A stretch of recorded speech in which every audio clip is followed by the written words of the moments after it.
This is the Breakfast Leadership Podcast. Boundaries or burnout, you make the choice. Here's your host, Michael Levitt.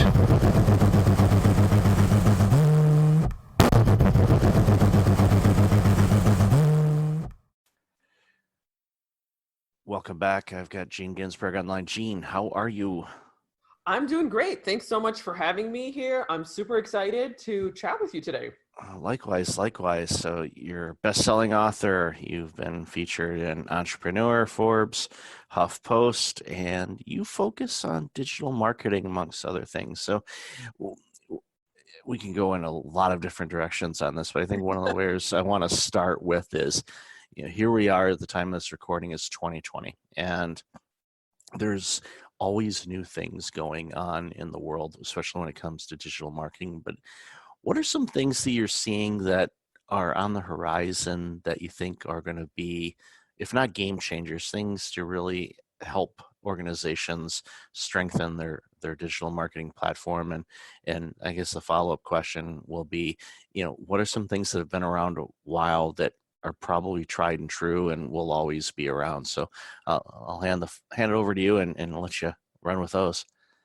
Right. So in terms of what I think is on the horizon, I think one of the things that I'm seeing quite a bit in terms of social media platforms is TikTok. And I don't know, do your kids use TikTok, or are they a little older? They're all either teenage or above, so I'm sure that they haven't, connected with me yet. So I haven't looked for them either, but I'm connected with them on other channels. But then occasionally I'll see something like, wait a minute, that's not your account. And I'm like, oh, you got a secret account that you don't want dad to see. Got it. Okay. But yeah, I'm sure that they have it. So I would say TikTok is one of the things that I would say is turning out to be the next social media platform. So we've had Google, we've had Facebook, we've had Instagram, and those are, I don't want to say saturated, but definitely have been around for a long time. So, and one of the gurus that I follow, of course, probably know Gary Vaynerchuk. He also talks a lot about TikTok as well.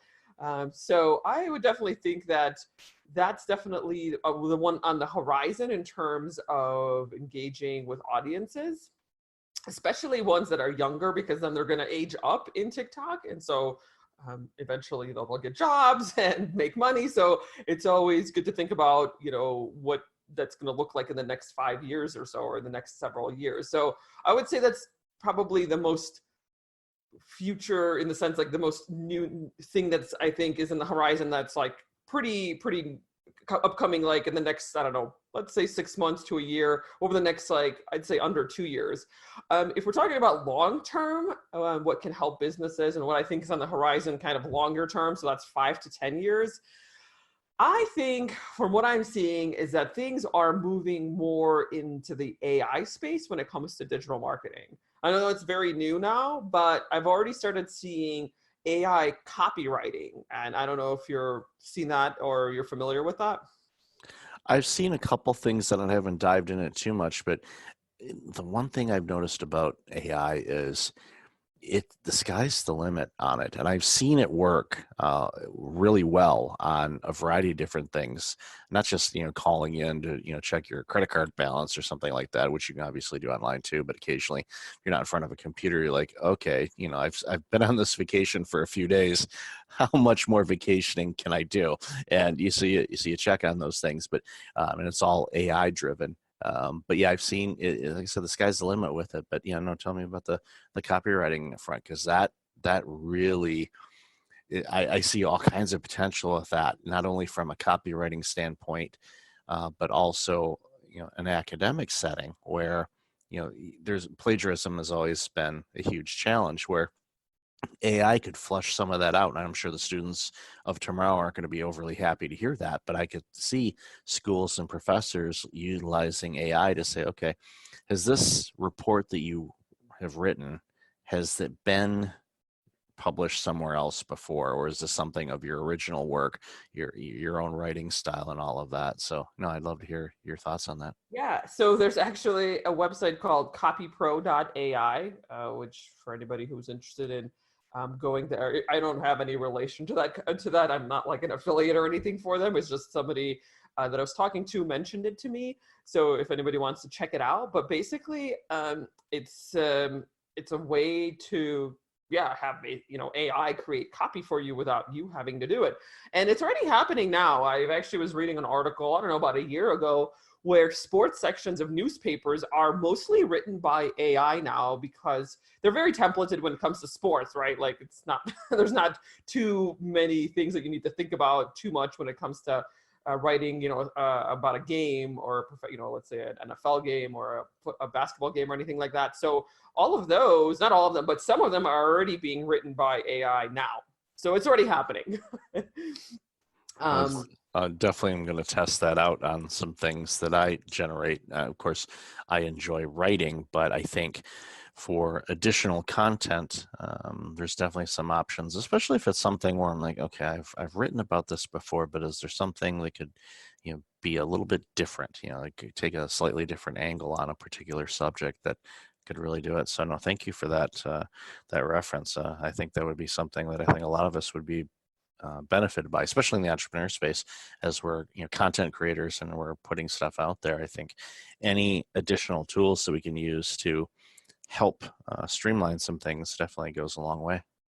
Yeah, I mean, I think it's all pretty new, so I don't know 100% if it's like ready to go and if it's really generating the copy that you want, but I'm just saying that this is definitely on its way there. So something to think about would be like copypro.ai, but I also think from what I'm seeing and just trends is I think it's all moving in that direction, right? So right now, everything when it comes to digital is more, somewhat on a manual basis. Now, of course, there's like automation sequences and things like that that are more automated.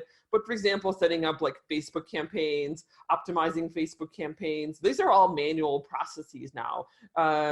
And so in the future, I think that what's going to happen is that there's going to be a strategist and like a creative person who's going to be basically managing, those two pieces, kind of the strategy and the creative side of things. But everything else will then be managed, created by AI, like copy and setting up Facebook ads or, whatever, maybe it's TikTok ads in the next 5 or 10 years, maybe not Facebook, but, managing those, optimizing, making sure that any ads that are not working are turned off automatically. So it's like right now it's much more of a manual process where you have to review the ads, you have to review the analytics, and you have to optimize manually. So this is where I'm seeing things happening, but this is, very much in the infancy stages. So this is, I think, going to be in the next 5 or 10 years. Yeah, I think the next decade is going to really be interesting as things go on, because we've seen what's happened in the last 10 years with Facebook and Twitter really taking off and LinkedIn getting a little bit more proactive on some things. And of course, Instagram was brand new and all the other, and Snap and you name it, there's all these things there. And historically, before, it's like, okay, there's going to be a couple brands per se that are going to stick around and the rest would fall by the wayside. But what I'm discovering here is many of these brands, I think, are going to be around for a while, as long as they are financially smart and don't do anything foolish, because they've got a strong audience base that is made up of different people, and but there's some that obviously cross over and do all those things. So if you're advising a business, a startup, for example, and you said, okay,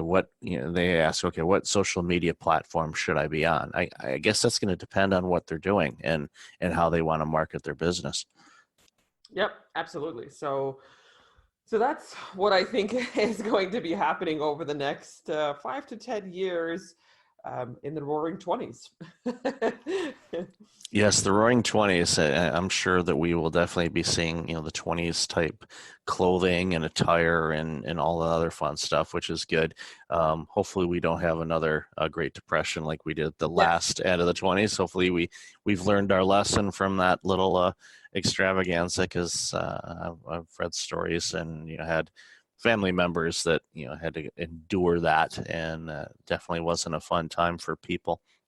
So, yeah, in the pre-show, I know you talk, your original career, and was in the kind of the marketing space and things like that. And I'm guessing there's a lot of marketing foundations that have passed through into this digital marketing space, but what are some differences that you've noticed in the last decade and some change on how you do marketing compared to, when you first entered the marketing arena? Well, that one's definitely an easy answer. Social media, I mean, and mobile. I would say those are definitely. So I started marketing. I got my first marketing job 15 years ago, and back then, of course, there wasn't any sort of Facebook or Instagram. I think Facebook wasn't even around. I think Facebook started in like 2006 or 2007 or something like that, at least to the public. I think it was available to college students, but not to the public. So when I first entered, it was much more of an analog process. And we were doing things like mailers and trade shows, which I think trade shows still kind of are around, but I don't know if they're as popular anymore just because you can do everything online now and virtually. So that was definitely the big shift over the last 10, 15 years has been social media and then mobile. So everything now, when I first started, everything was on the desktop. We didn't have really, I mean, we had mobile devices to make phone calls, but it wasn't any smartphones at that time, right? So first Apple smartphone, the iPhone came out in like 2008 or something like that. So nothing on mobile. And then over the last 10 years, then mobile has exploded, right? So at the beginning, it was just like sending text messages and making calls, but now we have apps and all of the social media platforms are on mobile too. So we just spend so much time, much more time on mobile now. And I think too, the turnaround time of campaigns and seeing if things are working or not, that time frame is shortened up dramatically. Yes, absolutely. Because yes, obviously before with things like sending out mailers and things like that, it's hard to see the analytics, right? Because you're not sure how many eyeballs have gotten onto those mailers, for example. But now, yes, absolutely, we're seeing the data so much more tighter because everything is on your devices, whether it's your desktop or your mobile device, and we are seeing results much more quickly, and we can make changes and we can make optimizations to campaigns much more quickly as well. Absolutely, that's a good point. Yeah, I find it, for before, because I've been in business for quite a long time, and thinking back to the marketing campaigns that we used to do in the finance arena and whatnot, were newsletters and postcards and occasional phone calls and things like that, where our reach is definitely much larger and you can access it a lot faster than we did before. But on the flip side, because it's so vast, you can get lost in the weeds. So what are some ideas that you give people to kind of help them stand out in the sea of everybody out there on social media trying to get the attention of a very, very picky consumer? Right. I would say to stand out, being interesting or funny is always great, but not all of us can do that, right? Not all of us can create content that's, very unique or funny. So I would say the one thing that we can all do to stand out more is really pinpoint the challenges or pain points that our audiences are having. It's in the sense that like they realize that what their challenges and pain points are. And if you can do that well and get your messaging down, then I would say that's really the critical thing on what makes you stand out. Because if you're creating messaging that's not getting to the challenges and pain points of your audiences, then that's really diluted messaging. And so, if you can be funny, yes, that would be great. And you can probably get a lot of views that way, or, cute little cat videos or dog videos, but it might not always be helping you in the sense of your business. But really, if you were to distill it down, getting your messaging right and helping your business would be in order to help your business, I think it would be the best thing I would recommend.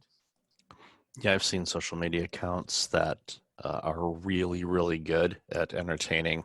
Yes. I'll pick on, they're not a sponsor, but, the whole thing that happened in 2019 with the chicken sandwich wars, where Wendy's and Chick-fil-A and all the others, Wendy's, they're entertaining on their social media feed. They've got really strong social media people that are entertaining, engaging. They use what I like to call nice and dry, sarcastic humor and other funny stuff too. And then sometimes there's organizations that try it it's not in their wheelhouse, and it kind of blows up in their face when they try to do something. And it's a delicate thing. And again, the consumer is really finicky, and it's one of those things where you launch a campaign and you're like, okay, this could go well or it could blow up. Well, it can go blow up, and when it blows up, it blows up on a magnitude that your PR people are going, oh no. So that's why a lot of organizations, when they're smart, they have a review process of anything that's shared out there, because sometimes you could do something that could really, really, really cause some problems. But hurt the brand. well, yeah, even in case, to date this, yesterday, there's the Super Bowl commercial. Super Bowl's coming up, and Planters, is killed off Mr. Peanut, and that went crazy. Because when I'm looking at Twitter and I'm looking at social media feed, and I see Mr. Peanut, I'm like, what is Mr. Peanut trending about? So you look and you're like, wow, okay, this is interesting. And it was basically a commercial, but it's going to air on the Super Bowl. But it got released early, and all of a sudden you see all of this stuff, and you're like, wow, this has taken on a life of its own. And it's such an interesting dynamic that a brand could say something or do something and get so much reaction and communication about it, and bring brand awareness to it. It's an interesting world to watch, because you never know when something is going to go viral, and when it does, hopefully it's in a positive way and not negative. Right. Absolutely. Yes, we do need to keep an eye on that, just to make sure that it's not hurting the brand. But yeah, I would say that's an interesting one. I did not see the one about Mr. Peanut. Sorry about that. Spoiler alert. Yeah, Okay. I know good counselors, and I can refer you to somebody if you need to talk to somebody about the death of Mr. Peanut. But yeah, it'll be, and I guess it's from their standpoint, I think it's a rebranding, and it's a really interesting way to go about rebranding. And again, that's the creativity of things. That's the one thing that I enjoy about all of this, is it's bringing out creativity in people, and redrawing lines as far as what you can do in marketing. And I think it's great. And for me, just backstory, my original career was public accounting, and we made fun of marketing people, and we always yelled at them for spending too much money. Now, I wish I would have paid more attention in marketing back then, because I would have had a much easier time launching my business instead of a steep learning curve when I first did. But Right. but at the end of the day, I understand the benefits of it, and encourage it, and I celebrate different marketing, something that's different, and like, wow, that's a new approach. And even in this oversaturated world that we're in, where we get bombarded with so many things, when something stands out a little bit differently, it catches your attention. You go, wow, that was really, really well done. Yeah, that's true. And that, like I said, if you can make your marketing more interesting and unique and creative, then yes, absolutely. I think that's one way to stand out. But otherwise, I would say definitely honing in on your ideal target markets, just speaking to them at a very, very personal level. Yeah, it's a common mistake that I see organizations make, is they try to market to everybody, and they need to know who their ideal customer is and talk with them. And a good colleague of mine years ago told me, it's okay, when you're doing your marketing and your writing or anything like that, get in your mind your ideal customer. Who are they? Give them a name. What do they do? Who are they? And when you write or create or do anything, act as if you're talking to that individual, because there are other people that are going to be like them that are going to resonate, which will be along the same lines of who you're trying to reach. Now, if you get other people that aren't necessarily in that same niche and they still want to be your customer, awesome. That's great. That's extra pudding after you eat your meal. But at the end of the day, you're focusing on things, and you're getting really fine-tuned on what that consumer or customer needs. And if you do that well, your business will take off. That's how it works. Yep, absolutely. That's the one thing that I always stress when I talk to clients or customers is like, know who you're targeting, because if you don't, then everything that you do after that, whether it's your messaging, whether it's your creating campaigns or going on Facebook or creating content, like if you're getting the ideal target market wrong, then all of that will follow and be wrong. And then you're not going to get the results that you want. So really understanding before jumping into Facebook ads is understanding who you're trying to target and what are they all about and how do you speak to them. Once you have that information, and it takes time. Yeah. You think you may know who your audience is, and you may discover, no, that's your audience is actually a completely different genre. And you're like, how in the world did I end up over here? But and sometimes you scratch your head, you're like, well, over here, I'm going to be profitable. I'm going to do quite well. This is where I'm going to work. And you can say, but I should be over here. Well, you can still, if you want to, test from time to time, but if your resources and revenue streams and success is all coming from over here, then you're foolish if you don't take advantage of that, as long as you can properly serve that audience and that customer. If you feel and you get fulfillment out of what you're doing by helping that group, then by all means do it. Yeah, absolutely. So always good to talk about ideal target market. Oh, sorry. Yeah, and it's we could talk for hours on that for sure.